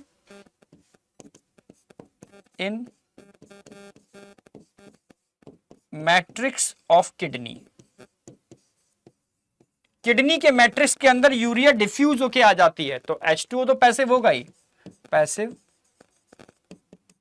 वाटर हमेशा पैसिव ही ध्यान रखना, ऑस्मोसिस पैसिव। देखो पैसिव का मतलब होता है जिसमें एनर्जी यूज नहीं होती, एक्टिव का मतलब होता है जहां एनर्जी यूज होती है। क्लियर बिल्कुल। तो यहां पर एनर्जी यूज नहीं हो रही, ठीक है, पैसिव। और यहां ये डिफ्यूजन, डिफ्यूजन ऑल्सो पैसिव, ठीक है। तो ये आपके सारे पॉइंट मैंने कवर कर दिए, कोई भी पॉइंट नहीं छूटा आपका, तीनों पॉइंट नहीं छूटे। और कंसेप्चुअल बता भी दिया कि कैसे होता है, कैसे होता है कलेक्टिंग डक्ट से रीएब्जॉर्प्शन, और किसका होता है, हार्मोनल इन्फ्लुएंस से भी हो रहा है, एडीएच के रिसेप्टर्स भी हैं यहां पर, और साथ में यूरिया भी, क्योंकि वहां तक पहुंचते पहुंचते हाई कंसंट्रेट हो जाती है, तो स्मॉल अमाउंट में डिफ्यूज होकर के ब्लड में आ जाती है, ब्लड से किडनी मैट्रिक्स में चली जाती है, ठीक है।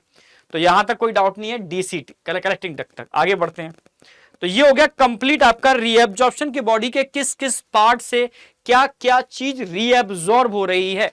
रीएब्जॉर्प्शन एक्टिव भी हो सकता है, पैसिव भी हो सकता है, पर सीक्रेशन कंसंट्रेशन ग्रेडियंट के अपोजिट डायरेक्शन में होगा। भाई ब्लड से कहां भेज रहे हो आप चीज को, ट्यूब्यूल के अंदर। मानो ये ट्यूब्यूल है, ये ट्यूब्यूल है, ट्यूबुलर पार्ट ऑफ नेफ्रॉन, ये क्या है, ट्यूबुलर पार्ट ऑफ नेफ्रॉन, समझना।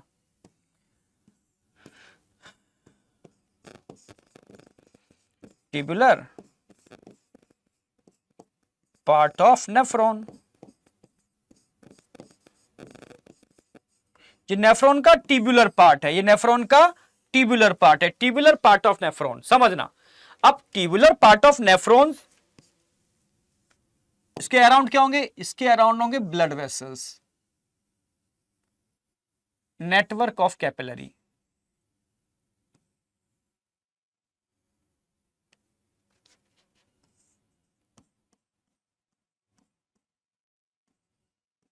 Network of capillary.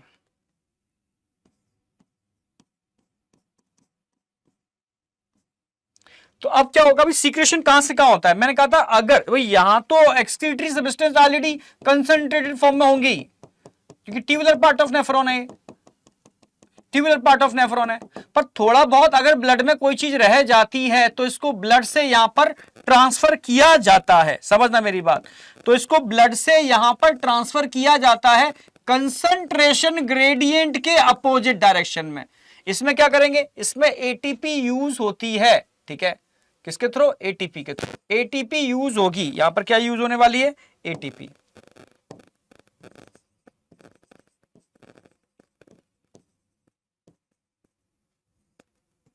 एटीपी, तो यहां पर एटीपी यूज होगी, एटीपी के थ्रू ही होगा यहां पर, ठीक है। तो इसको बोलते हैं सीक्रेशन। तो सीक्रेशन ऑलवेज एक्टिव होता है, नो कंफ्यूजन, ऑलवेज एक्टिव। तो इसमें सोचना नहीं है आपको, ठीक है, एक्टिव होगा पैसिव होगा, बस याद ये रखना है किस पार्ट से क्या चीज सीक्रेट हो रही है, बस ये याद करने वाली बात है, ठीक है। तो कैसे याद करना है आपको मैं बताता हूं। सबसे पहले आएगी पीसीटी, पीसीटी, पीसीटी में क्या क्या चीज सीक्रेट होगी याद रखना है, ठीक है। फिर आएगी लूप ऑफ हेनले, एलएच, इसमें क्या क्या सीक्रेट होगा याद रखना है, ठीक है। इसमें भी दो पार्ट होते हैं, एक तो डिसेंडिंग होगा और एक असेंडिंग पार्ट होगा, ठीक है।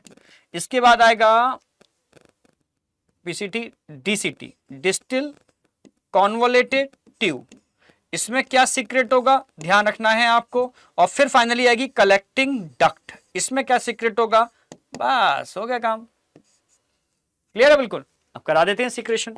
जैसे अगर मैं आपसे कहूं कि बेटा पीसीटी में क्या क्या सीक्रेट होगा, पीसीटी में ध्यान रखना है जो टॉक्सिक होगा, भाई ये क्या है, it is a toxic material, excretory substance, ठीक है। तो पीसीटी में आप, ठीक है, अमोनिया को कर सकते हो, अमोनिया अगर रह जाती है तो, ठीक है। इसके अलावा एच आयन टॉक्सिक होते हैं, इनको सीक्रेट कर दोगे। पोटेशियम आयन अगर ज्यादा हो जाए गड़बड़ कर देंगे, इनको आप सीक्रेट कर दोगे पीसीटी के अंदर। और किसको करोगे पीसीटी के अंदर, ठीक है। इसके अलावा हाइप्यूरिक एसिड, हाइप्यूरिक एसिड टॉक्सिक है, कर दोगे। ड्रग्स कर दोगे, ठीक है, ये सब नाइट्रोजनस बेस्ड ड्रग्स चीजें ऐसी हैं जो टॉक्सिक है, इसको आप पीसीटी के अंदर सीक्रेट कर दोगे। डिसेंडिंग लूप में कुछ भी सीक्रेट नहीं होता, हाँ असेंडिंग लूप में जरूर यूरिया, जो असेंडिंग लूप है ना, असेंडिंग लूप, तो जो यूरिया अगर किडनी के फ्लूइड के अंदर यूरिया ज्यादा हो जाए तो वहां से इसको असेंडिंग लूप में डाल दिया जाता है, जो कलेक्टिंग डक्ट से होता है वो बाहर निकालने के लिए। ठीक है, तो कुछ अमाउंट में यूरिया यहां से इसमें सीक्रेट कर दी जाती है। अच्छा, डीसीटी के अंदर क्या सीक्रेट होगा? डीसीटी में अमोनिया हो जाता है। ठीक है, सिक्रेशन में ये भी तीनों ही हो जाएंगे, एच आयन भी हो जाएंगे और पोटेशियम आयन भी हो जाएंगे, पर इसके अंदर only H ion and potassium ion he secret होते हैं। एच आयन और पोटेशियम आयन कलेक्टिंग डक्ट में। तो बहुत सिंपल वे में करा दिया ना मैंने, याद हो गया होगा। ठीक है, सीक्रेशन कहां से क्या हो रहा है? बस ammonia, H ion, potassium ion, hippuric acid drugs, ठीक है, या टॉक्सिन जितने भी होते हैं, टॉक्सिन्स कुछ भी है तो इन सबको यहां डाल दिया जाएगा पीसीटी में। डिसेंडिंग लूप ऑफ एनले में कुछ भी सीक्रेट नहीं होता, असेंडिंग वाले पार्ट में यूरिया थोड़ी बहुत डाल दी जाती है। हाँ, यहां अमोनिया, एच आयन और पोटेशियम आयन, पर यहां एच आयन और पोटेशियम आयन अमोनिया का नहीं होगा। ये होगा टोटल सीक्रेशन। एक्टिव होता है कहां से क्या होता है, एकदम कंसेप्ट क्लियर हो गया। ठीक है, अब इन तीनों मैकेनिज्म के बाद फाइनल फिल्ट्रेट जो कलेक्टिंग डक्ट से निकल के, ठीक है, बाहर जाता है वो है सही मायने में यूरिन। ठीक है, तो समझ रहे हो ना मेरी बात? पहले अल्ट्रा फिल्ट्रेशन हुआ, अल्ट्रा फिल्ट्रेशन के बाद सेलेक्टिव रीअब्जॉर्प्शन हुआ PCT, loop of Henle, DCT और कलेक्टिंग डक्ट से। फिर भी अगर ब्लड में कुछ इंप्योरिटीज रह गए, ठीक है, उनको उठा करके हम ब्लड से कहां फेंकेंगे? इन ट्यूब्यूल्स के अंदर, पीसीटी में, लूप ऑफ हेनले के अंदर, डीसीटी के अंदर, कलेक्टिंग डक्ट के अंदर, जो टोटली कंसंट्रेशन ग्रेडियंट के अपोजिट डायरेक्शन में होता है, इसलिए इसको बोलते हैं एक्टिव ट्रांसपोर्ट। क्लियर है बिल्कुल? अब इसको मैं एनिमेशन से दिखाऊंगा और मस्त तरीके से क्लियर होगा। ठीक है, चलो अब बात करते हैं। अब ध्यान से देखो, ठीक है, एक एक चीज को समझना आप, एक एक चीज को समझना आप। ठीक है, तो सबसे पहले मैं बात करता हूं यहां पर, देखो ये लूप ऑफ हेनले है आपका। ठीक है, ये लूप ऑफ हेनले है, इसको थोड़ा सा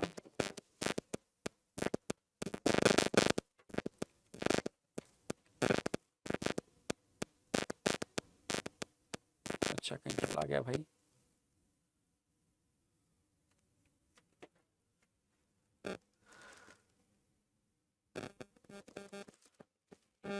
अच्छा, ये निकल लिया वो।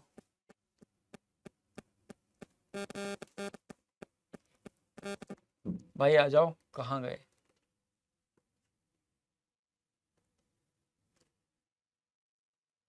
चलो, हाँ ठीक है, अब देखो यहां से, अब क्लियर होगा। अब ध्यान से देखो, मैं अब डिस्टर्ब नहीं करूंगा इसको, खिसक लेता है इधर उधर कहीं ना कहीं। ओके, समझ गए। ठीक है, तो अब ध्यान से देखो, मैं बात कर रहा हूं पीसीटी की। एब्जॉर्ब की चीजें जाकर रही हैं, ब्लड में आ रही हैं। पीसीटी से एब्जॉर्ब की चीजें जाकर रही हैं, ब्लड में आ रही हैं। समझना मेरी बात, जो इधर से अंदर जा रहा है सीक्रेशन, बाहर से ट्यूब्यूल में आ रहा है सीक्रेशन, ट्यूब्यूल से ब्लड में जा रहा है एब्जॉर्प्शन। फिर से बोल रहा हूं मैं, बाहर से ट्यूब्यूल में आ रहा है सीक्रेशन, ट्यूब्यूल से ब्लड में जा रहा है एब्जॉर्प्शन।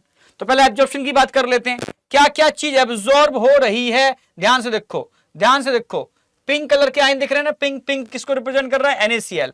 तो NaCl यहां से एब्जॉर्ब हो रहा है, पोटेशियम आयन यहां से एब्जॉर्ब हो रहे हैं, ठीक है, और बाइकार्बोनेट आयन यहां से एब्जॉर्ब हो रहे हैं, H2O यहां से एब्जॉर्ब हो रहा है, मैक्सिमम वाटर और मिनरल्स पीसीटी से एब्जॉर्ब हो रहे हैं।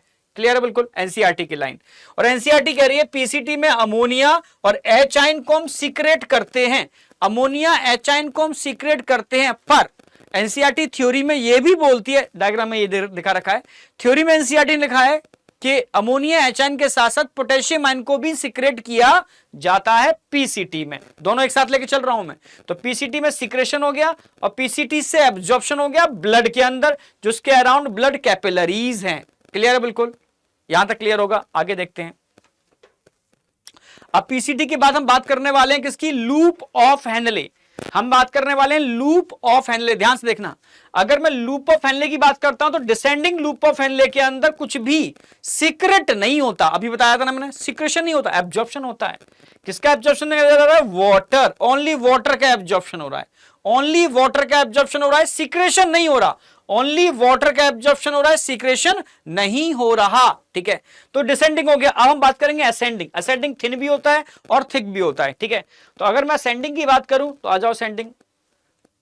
असेंडिंग में इंटरनल कट नहीं दिखाया, पर असेंडिंग से और क्या हो रहा है? थिक हो या थिन हो?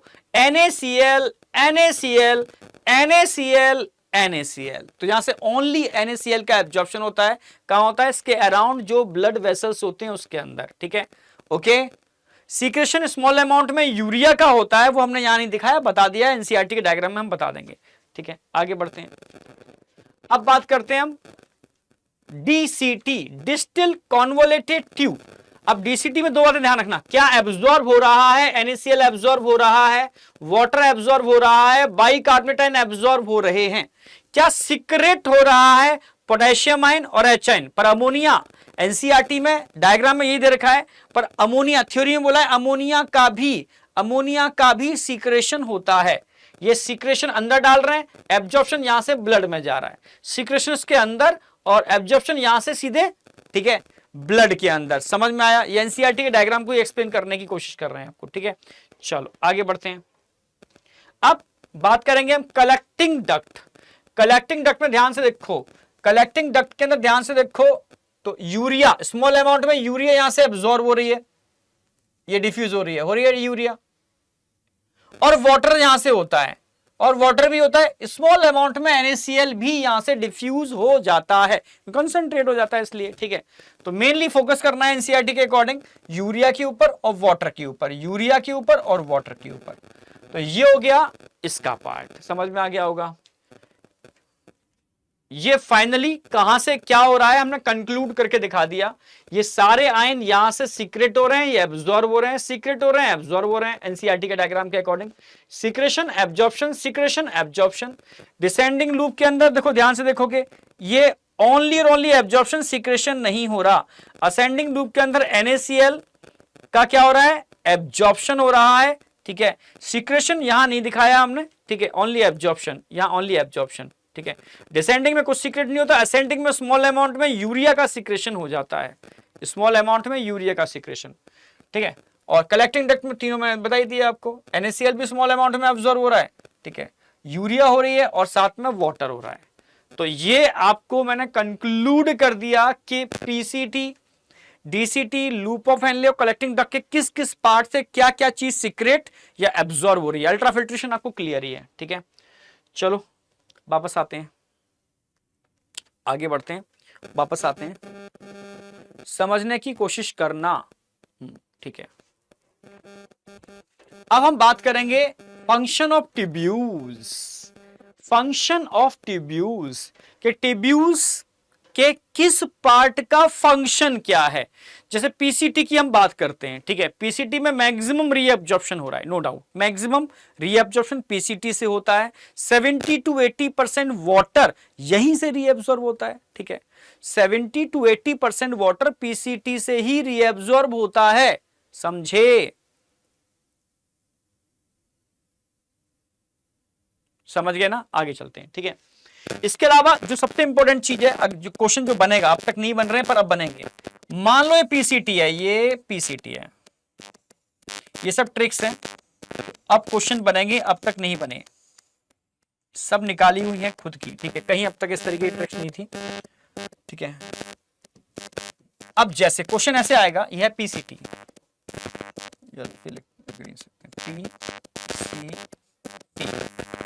अगर मैं पीसीटी की बात करता हूं तो आपसे कहा जाए कि पीसीटी से क्या क्या एब्जॉर्ब हो रहा है या किसका सीक्रेशन हो रहा है। समझना, हम सीक्रेशन की भी बात कर रहे हैं, एब्जॉर्प्शन की बात कर रहे हैं। पहले मैं एब्जॉर्प्शन की बात कर लूं। एब्जॉर्प्शन का एरो ऐसे आएगा, सीक्रेशन का एरो ऐसे जाएगा, एब्जॉर्प्शन का एरो ऐसे आएगा। समझना मेरी बात, सीक्रेशन का एरो ऐसे जाएगा, समझ गए होगे? ठीक है, अगर मैं आपसे कहूं पीसीटी में वो क्या है, वो कौन से आयन है या कौन से सब्सटेंस है जिनके एब्जॉर्प्शन से पीएच मेंटेन होती है या इसके सीक्रेशन से पीएच मेंटेन होती है, समझना, या आयोनिक बैलेंस, समझ लेना मेरी बात, ठीक है। तो ऐसे क्या है जिसको हम सीक्रेट कर रहे हैं और पीएच को मेंटेन कर रहा है, समझना। जैसे इधर पीएच की बात कर लेते हैं, चलो इधर पीएच की बात करते हैं, इधर हम बात कर लेते हैं आयोनिक बैलेंस, आयोनिक बैलेंस, ठीक है, आयोनिक बैलेंस की बात करते हैं। अब क्वेश्चन क्या बनेगा, क्वेश्चन बनेगा किसका एब्जॉर्प्शन पीएच को मेंटेन करने में हेल्प करता है, HCO3, इसका एब्जॉर्प्शन पीएच को मेंटेन करने में हेल्प करता है क्योंकि बफर आयन है ये। किसका सीक्रेशन पीएच को मेंटेन करने में हेल्प करता है, ये आप जानते हो, H आयन खतरनाक होते हैं, इनको निकालो बाहर, पीसीटी में डालो क्योंकि पीएच को बिगाड़ देते हैं। तो इनका सीक्रेशन, एंड अमोनिया, अमोनिया, एचाइन और अमोनिया को हम फेंकते हैं क्योंकि पीएच को डिस्टर्ब करते हैं, इसको एब्जॉर्ब करते हैं क्योंकि पीएच को मेंटेन करते हैं। तो इसका एब्जॉर्प्शन, इसका सीक्रेशन पीएच को मेंटेन करने में हेल्प करता है पीसीटी के अंदर, ठीक है, समझना मेरी बात।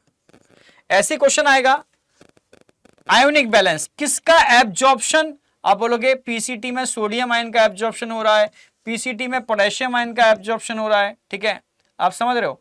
इसके अलावा पीसीटी में क्लोराइड आयन का एब्जॉर्प्शन हो रहा है, इन सब का एब्जॉर्प्शन क्या काम कर रहा है, समझ रहे हो। Ionic balance, ionic balance, potassium ion का एब्जॉर्प्शन भी होता है और पोटेशियम आयन का सीक्रेशन भी होता है पीसीटी के अंदर, समझ रहे हो।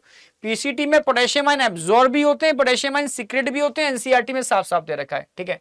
तो मैं अब यहां एनसीईआरटी की लाइन पढ़ रहा हूं कि एक्चुअल में पीसीटी इंपॉर्टेंट रोल प्ले करती है किसके अंदर, ये इंपॉर्टेंट रोल प्ले करती है maintain pH and ionic balance, इसको मेंटेन करने में इसका इंपॉर्टेंट रोल है। ये क्या करती है, सेलेक्टिव सीक्रेशन, ये सीक्रेशन करती है हाइड्रोजन आयन, अमोनिया और पोटेशियम आयन, समझना, हाइड्रोजन आयन, अमोनिया और पोटेशियम आयन का सीक्रेशन चल रहा है, हाइड्रोजन आयन, अमोनिया और पोटेशियम आयन का सीक्रेशन चल रहा है, समझ रहे हो ना मेरी बात। ये लिखने की जरूरत है, सीक्रेशन लिख देता हूं, चलो ये क्या चल रहा है, सीक्रेशन, ये क्या चल रहा है, एब्जॉर्प्शन, ठीक है, दोनों ही लिख दिए मैंने, सीक्रेशन एंड एब्जॉर्प्शन। इधर क्या चल रहा है, सीक्रेशन,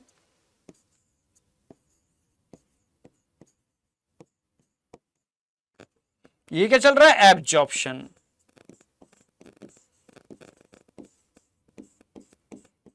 सीक्रेशन एंड एब्जॉर्प्शन, समझ में आ गया। किसका एब्जॉर्प्शन, किसका सीक्रेशन पीएच को मेंटेन करने में, किसका एब्जॉर्प्शन, किसका सीक्रेशन आयोनिक बैलेंस में, ऐसे क्वेश्चन आएंगे। अब बताओ छूटेगा क्वेश्चन आपसे, इम्पॉसिबल, ठीक है। चलो आगे बढ़ते हैं। अगर मैं आपसे कहूं लूप ऑफ हेनले, क्या इसका कोई रोल है पीएच को मेंटेन करने और आयोनिक बैलेंस में, नो, ठीक है, इसका कोई भी रोल नहीं है पीएच को बैलेंस करने में और आयोनिक बैलेंस को मेंटेन करने में, ठीक है।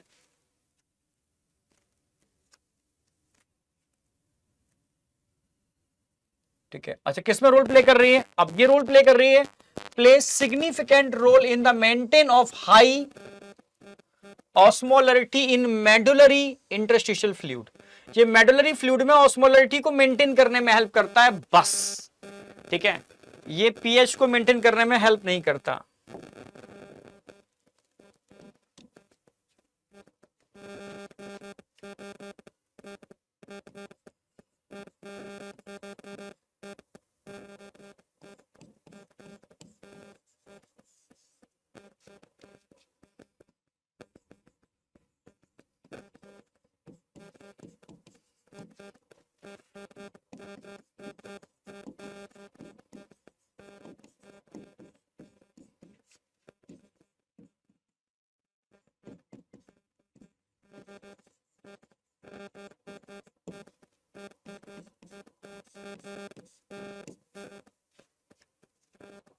Do not play any role, ठीक है, do not play any role in maintain pH and ionic balance, बस किसमें करता है ये, क्योंकि आपको पता है जो किडनी का फ्लूइड होता है ना, उसमें ऑस्मोलरिटी को मेंटेन करने में हेल्प करता है, क्योंकि जो लूप ऑफ हेनले है वो वाटर का रीएब्जॉर्प्शन करता है और NaCl का, और NaCl किडनी के मेडुला की ऑस्मोलरिटी ग्रेडियंट को मेंटेन करता है। ठीक है, ये मैं अभी काउंटर करंट में बताने वाला हूं।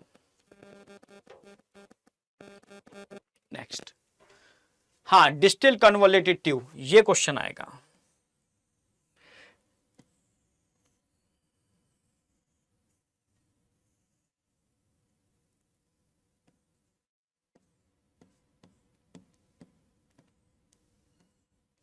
DCT, distal convoluted tube, DCT. DCT का रोल अगर आपसे पूछा जाए, डीसीटी की बात कर रहा हूं, तो यहां कुछ चीज क्या हो रही है, एब्जॉर्ब भी हो रही है, कुछ सीक्रेशन भी हो रहा है। ठीक है, जैसे मानो सीक्रेशन दिखा देता हूं, ये एब्जॉर्प्शन हो रहा है, ये एब्जॉर्प्शन हो रहा है, कुछ चीजों का सीक्रेशन भी हो रहा है।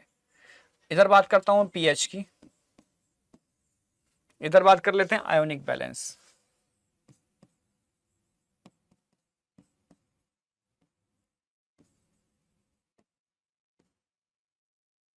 पीएच और आयोनिक बैलेंस। ठीक है, जरा आप ही बताओ किसका सीक्रेशन, किसका एब्जॉर्प्शन पीएच को मेंटेन करने में हेल्प करता है?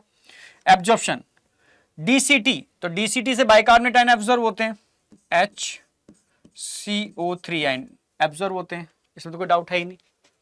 ठीक है, और जरा बताओ किसका सीक्रेशन, किसका सीक्रेशन, तो आपको पता है यहां पर H आयन को भी सीक्रेट किया जाता है, यहां पर अमोनिया को भी किया जाता है, जो एसिडिक पीएच के लिए रिस्पॉन्सिबल होते हैं। ठीक है, अच्छा, किसका एब्जॉर्प्शन, या सोडियम आयन का एब्जॉर्प्शन होता है, समझना मेरी बात, और NaCl, सोडियम आयन का एब्जॉर्प्शन हो रहा है। सीक्रेशन किसका हो रहा है? सीक्रेशन H आयन, हाँ, पोटेशियम आयन का सीक्रेशन हो रहा है। बस ध्यान रखना, वहां पर मैंने NaCl लिख दिया था क्योंकि हार्मोनल इन्फ्लुएंस से होता है, तो हार्मोनल इन्फ्लुएंस से सोडियम आयन होता है। ठीक है, मोस्टली सोडियम आयन ही रीअब्जॉर्ब होते हैं, क्योंकि क्लोराइड आयन तो पैसिवली इजीली, मतलब पैसिव ट्रांसपोर्ट से वो ऑटोमेटिकली आ सकते हैं, नेगेटिव आयन है इसलिए, क्योंकि वो नेगेटिव आयन है। समझ में आया नहीं आया? तो सोडियम का एब्जॉर्प्शन, पोटेशियम का सीक्रेशन आयनिक बैलेंस में पार्टिसिपेट कर रहा है। ठीक है, बाइकार्बोनेट आयन का एब्जॉर्प्शन और इन सब का सीक्रेशन पीएच को मेंटेन करने में हेल्प कर रहा है। समझ रहे हो ना मेरी बात? तो अब इसके बाद क्या आएगा? Last, collecting duct. Large amount of water reabsorb from region produce the, बिल्कुल सही, this segment allow passage of small amount of urea, मैंने बताया था DCT, अगर मैं DCT का डायग्राम बनाऊं, बना ही देता हूं मैं। अच्छा, ऐसे नहीं, वैसे ही बनाते हैं, DCT नहीं, CD, कलेक्टिंग डक्ट।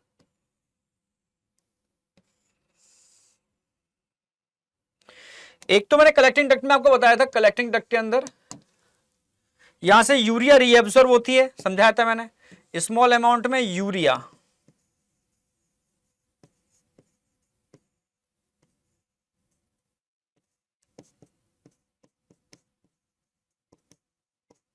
मेंटेन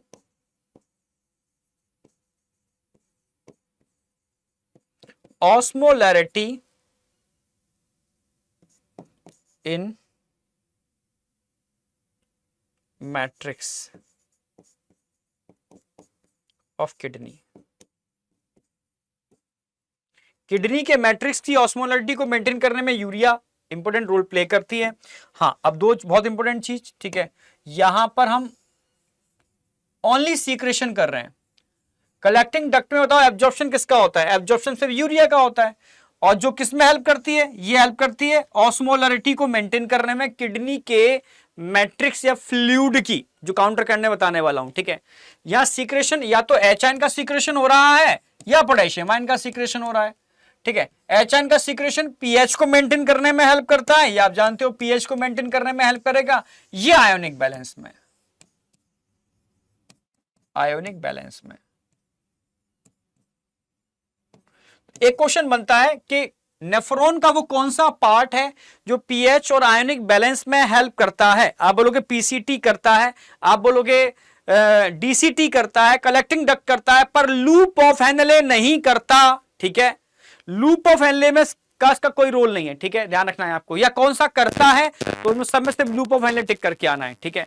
और पूछेगा कि किडनी के मेडुलरी मैट्रिक्स या फ्लूइड की ऑस्मोलरिटी को मेंटेन करने में कौन हेल्प करता है, तब आप बोलोगे उसको मेंटेन करने में कलेक्टिंग डक्ट का भी रोल है और लूप ऑफ हेनले का भी रोल है, क्योंकि दोनों ही मेडुला के अंदर मिलते हैं, ठीक है, वो हमने लिखा भी दिया यहां पर, ठीक है। This segment allow passage of small amount of urea into medullary interstitial fluid, जो क्या काम करता है, ऑस्मोलरिटी को मेंटेन करता है। It also play a role in the maintain pH and ionic balance of blood by secretion, selective secretion of H ion and potassium ion, जिसमें H ion का pH में रोल है और पोटेशियम आयन का ionic balance में role है। अब बताओ समझ में आया या नहीं आया, यस या नो, आना चाहिए भाई, ठीक है। आगे बढ़ते हैं। एनसीईआरटी ने इसको यहां कंक्लूड किया है, एनसीईआरटी ने इसको यहां कंक्लूड किया है, समझना, थ्योरी को भी मैं इसमें ऐड कर दे रहा हूं। थ्योरी ये बोलती है कि एच आयन और इसके अलावा अमोनिया, अमोनिया इसका भी सीक्रेशन हो रहा है। जो एरो इधर दिखा रहे हैं वो अंदर जा रहे हैं, सीक्रेशन हो रहा है। जो एरो बाहर जा रहे हैं, समझना, ये सीक्रेशन को रिप्रेजेंट कर रहे हैं। ये सारा क्या दिखा रहे हैं, सीक्रेशन। ये सारा क्या दिखा रहा है, सीक्रेशन। ऊपर वाला सब क्या दिखा रहा है, एब्जॉर्प्शन। इन सब का क्या हो रहा है, एब्जॉर्प्शन। समझना मेरी बात, एब्जॉर्प्शन।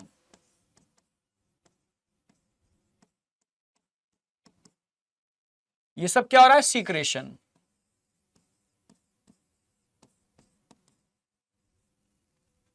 ये सब क्या हो रहा है, absorption.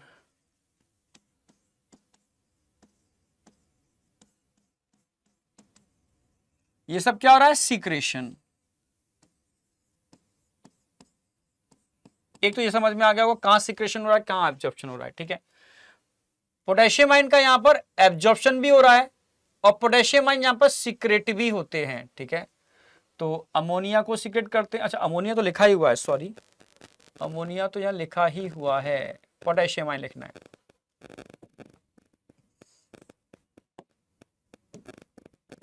Potassium ion, potassium ion को यहां भी कर रहे हैं, यहां भी कर रहे हैं, यहां अमोनिया यहां लिखना है, ठीक है।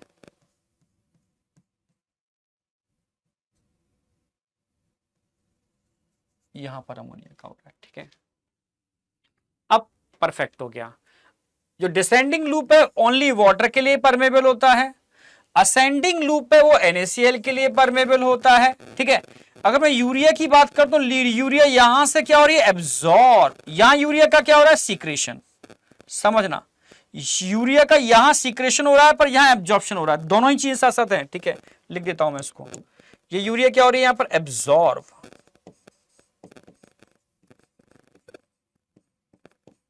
एब्जॉर्प्शन। यहां क्या हो रहा है, यूरिया का सीक्रेशन, सीक्रेशन। ये सीक्रेशन चल रहा है, secretion in ascending loop of Henle. Ascending loop of Henle के अंदर सीक्रेशन चल रहा है, समझ रहे ना मेरी बात। और कलेक्टिंग डक्ट के अंदर इसका एब्जॉर्प्शन चल रहा है, ठीक है, यूरिया का। तो ये इंपॉर्टेंट बात आ गई। और ये वाटर के लिए परमेबल होता है, दिखाई दिया हमने, यहां से वाटर निकल ही रहा है, H2O। अब इस डायग्राम से एक एक चीज क्रिस्टल क्लियर हो रही होगी, कहां पर क्या हो रहा है, ठीक है। तो यहां आकर के आज हमारा टॉपिक एकदम क्रिस्टल क्लियर होकर के फिनिश होता है, ठीक है। आज के लिए इतना ही रखेंगे, क्योंकि सेशन बहुत बड़े बड़े नहीं लेंगे, छोटे छोटे लेंगे और एकदम जिस्ट फॉर्म में लेंगे, ठीक है। कुछ भी नहीं छोड़ रहे हैं आपका, ठीक है। एक एक चीज कवर कर रहे हैं, ठीक है। एनसीईआरटी पूरी कवर्ड है आपकी, ठीक है। और ओनली 4 लेक्चर में, अगला लेक्चर बचा हुआ है जिसमें मैं काउंटर करंट कराने वाला हूं आपको, ठीक है, रेगुलेशन कराने वाला हूं और डिसऑर्डर कराने वाला हूं, चैप्टर एंड। क्लियर है बिल्कुल। तो आप बताओ कोई चीज छूटी हो, ठीक है, एकदम कंसेप्ट क्लियर हुआ है नहीं हुआ, आप मुझे कमेंट में जरूर बताओगे, ठीक है। कमेंट में जरूर, बस लेक्चर देखने के बाद कमेंट जरूर किया करो, उससे पता चलना चाहिए कि हाँ किस तरीके से गाड़ी चल रही है आगे, ठीक है। तो थैंक यू बेटा, मुझे पता है मैं इतना कहूंगा तो अब जरूर नहीं करोगे, ठीक है, कोई नहीं, ठीक है। बाय बेटा, बस आपको बेनिफिट मिलना चाहिए, सबसे इंपॉर्टेंट चीज है, ठीक है। हम जो भी करेंगे या जो भी कर रहे हैं तभी मजा आएगा जब तक कि आपको उसका बेनिफिट नहीं मिलेगा, ठीक है। मतलब आपके अंदर इंप्रूवमेंट होना चाहिए, ऐसा नहीं है कि फ्री कंटेंट है तो क्वालिटी गिरा देंगे, नो। ठीक है, इसमें जो भी हम कुछ होगा बेटर से बेटर करेंगे, बस आपको इंप्रूवमेंट होना चाहिए, कंसेप्ट क्लियर होने चाहिए, एनसीईआरटी की लाइन टू लाइन क्लियर होनी चाहिए। ठीक है, थैंक यू बेटा, ऑल द बेस्ट, बाय बेटा।